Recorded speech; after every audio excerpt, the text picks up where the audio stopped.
Que reste-t-il quand les masques tombent sur le front ukrainien? Une onde de choc secoue la planète. Moscou diffuse des vidéos montrant l'arrestation de soldats portant l'uniforme américain. En quelques heures, ces images, terrifiantes, font le tour du monde. Les séquences sont claires. Il ne s'agit ni de mercenaires ni de simples conseillers, mais bien de militaires américains identifiés, capturés près de Pokrovsk en pleine opération. La Maison-Blanche nie tout en bloc, mais les preuves s'accumulent. Visages familiers, insignes, plaques nominatives, échanges en anglais parfait. L'incertitude s'effondre. Les réseaux sociaux s'enflamment, les médias s'emballent, et Washington lutte pour contrôler la tempête. À chaque nouvelle fuite, la réalité s'impose.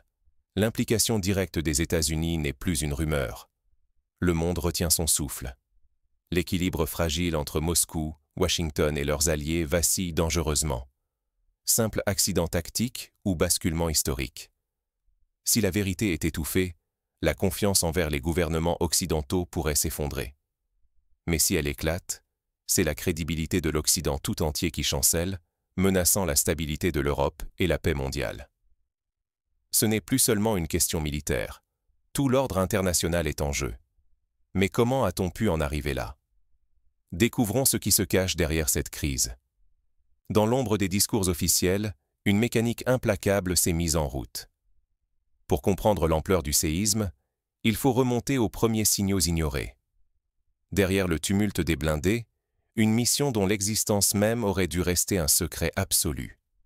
Aux portes de Pokrovska, ce qui devait être un coup de force éclair vire soudain au cauchemar. Une colonne appuyée par des conseillers étrangers s'avance, sûre d'elle. Mais la foudre tombe. Embuscade russe, tirs croisés, drones suicides, communication plongée dans le silence. La panique emporte tout. La retraite se transforme en débandade. Dans le chaos, les Russes fouillent les carcasses calcinées. Ils tombent sur des documents et du matériel impensable. Papiers d'identité américains, uniformes, équipements ultra classifiés. L'évidence s'impose, explosive, ce ne sont pas seulement des armes occidentales, mais la présence directe de soldats américains sur le terrain. En quelques heures, les réseaux sociaux s'embrasent. Vidéos de prisonniers arborant des insignes étoilés, parlant un anglais irréprochable, photos de passeports, plaques militaires, téléphones cryptés.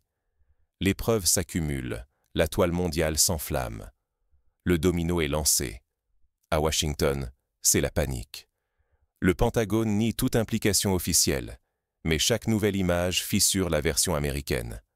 Les médias, les internautes, tout le monde réclame la vérité. L'omerta ne tient plus. La crédibilité américaine chancelle. Pour la première fois, une opération clandestine est mise à nu. L'invincibilité occidentale vole en éclats, dévoilant la main tremblante derrière le rideau de fer numérique. Mais ce n'est qu'un début. La secousse va ébranler l'ordre mondial tout entier. Derrière les portes closes, les stratèges tentent d'anticiper l'onde de choc. Personne ne peut encore mesurer l'ampleur des conséquences à venir. Quand la guerre devient l'arme suprême des élections. Dès l'annonce de la capture, le paysage politique américain s'embrase. Donald Trump accuse Joe Biden d'avoir menti et d'avoir entraîné l'Amérique dans une guerre rejetée par son peuple. Pour Trump, c'est la preuve ultime de l'incompétence de la Maison-Blanche. Les chaînes d'infos et les réseaux sociaux s'enflamment. D'un côté, on parle de scandale d'État, on ressuscite les fantômes du Vietnam et de l'Irak.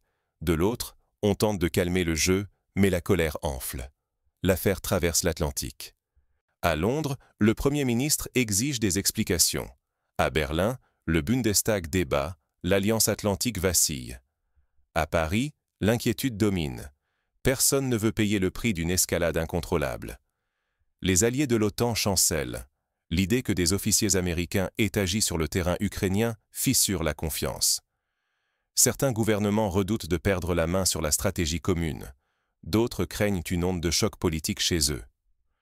Sous la pression, la Maison-Blanche multiplie les réunions de crise. Dans l'ombre, des négociations secrètes s'ouvrent. Certains murmurent l'arrivée de médiateurs extérieurs pour éviter le pire.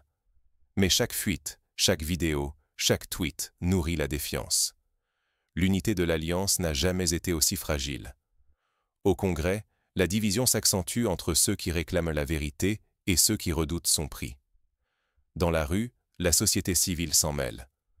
Manifestations, éditoriaux, hashtags, l'affaire devient nationale.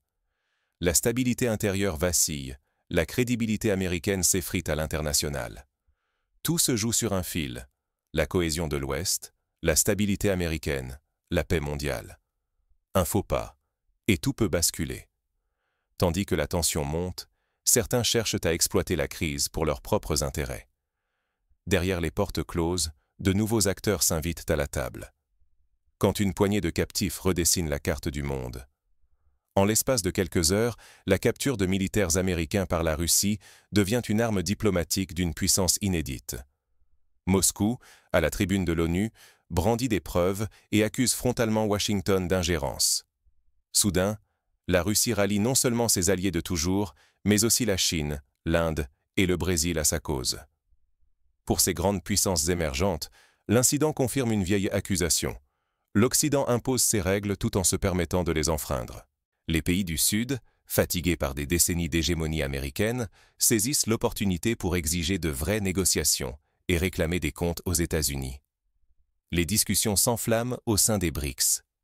Leur alliance, jusque-là fragile, trouve un nouveau souffle, le rejet unanime de la domination américaine. La Russie s'impose alors en chef de file des contestataires, engrangeant un avantage stratégique colossal. Pendant ce temps, l'Europe vacille. Déjà affaiblie par la guerre et la crise énergétique, elle redoute d'être entraînée dans une spirale incontrôlable. Les gouvernements tremblent, entre partisans d'une ligne dure contre Moscou et ceux qui prônent la désescalade à tout prix. La fracture menace. À Paris, Berlin, Rome, l'inquiétude grandit dans la rue et au sommet de l'État. On murmure que la crédibilité de l'OTAN n'a jamais été aussi fragile depuis la fin de la guerre froide. Les médias analysent une possible division durable du continent. Mais la secousse ne s'arrête pas là. La pression monte sur tout l'Occident. Aux États-Unis, la confiance dans les institutions vacille, l'administration piégée par ses propres contradictions. Partout, la crédibilité de l'ordre mondial s'effrite sous le regard d'une opinion publique désabusée. Ce qui se joue dépasse la seule question militaire. La sécurité économique de millions de citoyens est en péril, les alliances se fissurent, la confiance dans le système s'évapore. Le monde réalise que la stabilité, autrefois acquise, peut s'écrouler en quelques jours, à coups de vidéos virales et de révélations en chaîne. Et la partie ne se joue pas qu'entre États. Chaque citoyen, désormais, se retrouve concerné. Les regards se tournent alors vers les dirigeants occidentaux, sommés d'agir. Mais que peuvent-ils encore sauver, alors que la défiance gagne la rue? Et si cette crise était le miroir de ce que tous refusent de voir? Derrière l'émotion brute, la guerre de l'information redéfinit la réalité. Aujourd'hui, tout commence par un flot de rumeurs et d'images virales. Les faits, eux, arrivent après, distordus par les réseaux sociaux et les intérêts opposés. Les versions s'opposent, les preuves se brouillent. Chacun croit comprendre, mais la vérité glisse, insaisissable. Les gouvernements s'enferment dans le silence ou la manipulation. À Washington, on hésite à parler. À Moscou, on choisit le moment de tout révéler. Dans cette zone grise, la population se retrouve seule, ballottée entre discours officiels et révélations fracassantes. La défiance grandit, les fractures s'élargissent. L'absence de clarté devient un terrain fertile pour les manipulations les plus dangereuses. Face à cela, il faut refuser d'être un simple spectateur. Qui détient vraiment le contrôle de l'information? Qui décide de ce que nous avons le droit de savoir? Décoder ces mécanismes, c'est se donner une chance de ne pas être piégé. La crise s'accélère, les enjeux montent, crédibilité des dirigeants, stabilité de l'Europe, sécurité individuelle et collective. Personne ne peut se permettre l'aveuglement. Il s'agit désormais d'apprendre à questionner, à douter, à défendre ses propres intérêts. Ce qui se joue ici, c'est notre capacité à rester lucide, à comprendre les véritables rapports de force et à influencer les choix qui dessineront le monde de demain. Mais un événement vient tout bouleverser. La capture de plusieurs militaires américains en Ukraine force une vérité impossible à ignorer. Désormais, le conflit change de visage et tous les regards se tournent vers la Maison-Blanche. Le monde vacille. Saurez-vous défendre votre voix? Dans cette nouvelle ère, rester silencieux revient à abandonner son avenir. La capture de soldats américains en Ukraine n'est pas un simple fait divers. C'est un choc qui révèle les véritables acteurs du conflit et contraint chacun à repenser sa place dans notre histoire commune. Fermer les yeux, c'est laisser d'autres décider pour vous. La crédibilité des États s'effrite, la stabilité de l'Europe est menacée et le risque d'une escalade incontrôlable grandit chaque jour. Chaque citoyen, où qu'il soit, doit saisir que ces événements bouleversent la sécurité, l'économie et la confiance envers les institutions. La désinformation et les manipulations n'opèrent plus en secret. Elles façonnent la vie de millions de familles, jusque dans leur quotidien. Être vigilant, c'est refuser de subir, c'est choisir de s'informer, de questionner et de participer activement au débat public. Car le véritable danger, ce n'est pas seulement ce qui se joue à Kiev, Moscou ou Washington. C'est la perte du contrôle sur l'information, sur la démocratie, sur la paix elle-même. Refusez l'indifférence. Interrogez, partagez, osez remettre en question les discours. L'histoire s'écrit à chaque instant. Le monde retient son souffle, mais la voix du peuple peut encore tout changer. Quel rôle choisirez-vous dans ce nouveau chapitre?